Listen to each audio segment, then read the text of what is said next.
ఒక చిన్న గ్రామంలో అర్జునుడనే యువకుడుండేవాడు. అతనికి పెద్ద పెద్ద కలలు కనడం చాలా ఇష్టం.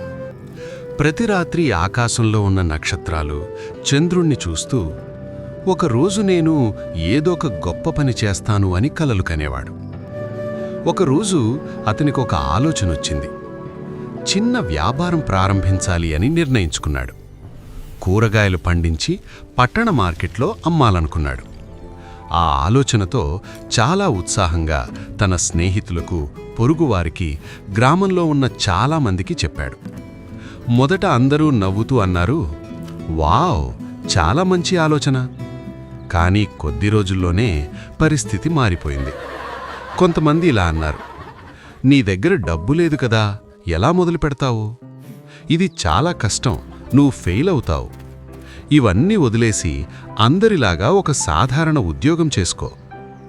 ఈ మాటలు అర్జునుడి మనసును బాధించాయి.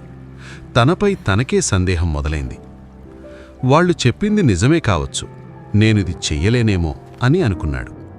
అతను తన ఆలోచనపై పనిచేయడం ఆపేశాడు. నెలలు గడిచిపోయాయి. అర్జునుడు ఏమీ చెయ్యకుండా అలాగే ఉండిపోయాడు. ఒకరోజు అతని పాత స్నేహితుడు కృష్ణుడు గ్రామానికొచ్చాడు. కృష్ణుడు చాలా నిశ్శబ్దంగా ఉండే, కష్టపడే మనిషి. అతను పక్క పట్టణంలో ఒక చిన్న దుకాణం పెట్టాడు. ఆ దుకాణం బాగా నడుస్తోంది. ఇది చూసి అర్జునుడు ఆశ్చర్యపోయాడు. కృష్ణ, నీ దుకాణం గురించి నువ్వెప్పుడూ నాకు చెప్పలేదే అని అడిగాడు. కృష్ణుడు నవ్వుతూ అన్నాడు, అవును, నేను ఎవ్వరికీ చెప్పలేదు. నీ ప్లాన్లను అందరికీ చెబితే నీ శక్తి అక్కడే ఖర్చవుతుంది. ప్రజల మాటలు నువ్వు మొదలు పెట్టకముందే నిన్ను ఆపేస్తాయి. అందుకే నేను నిశ్శబ్దంగా పనిచేశాను.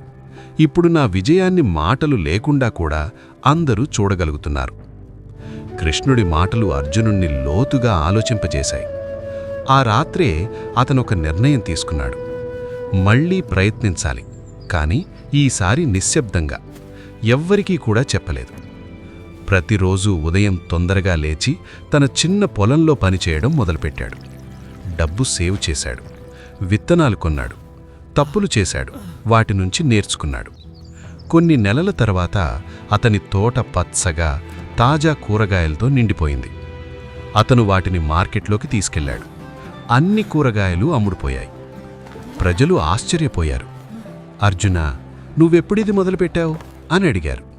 అతను చిరునవ్వుతో ఇలా అన్నాడు, మీరు మాట్లాడుతున్నప్పుడు నేను పనిచేస్తున్నాను. ఆ రోజు నుంచి అర్జునుడు ఒక ముఖ్యమైన పాఠం నేర్చుకున్నాడు. నిశ్శబ్దంగా కష్టపడు, నీ విజయం శబ్దం చేస్తుంది. నీ ప్లాన్లను అందరికీ చెప్పొద్దు. కొన్నిసార్లు నిశ్శబ్దమే నీ కలలను కాపాడుతుంది. నీ ఫలితాలే నీ మాటల కన్నా గట్టిగా మాట్లాడుతాయి.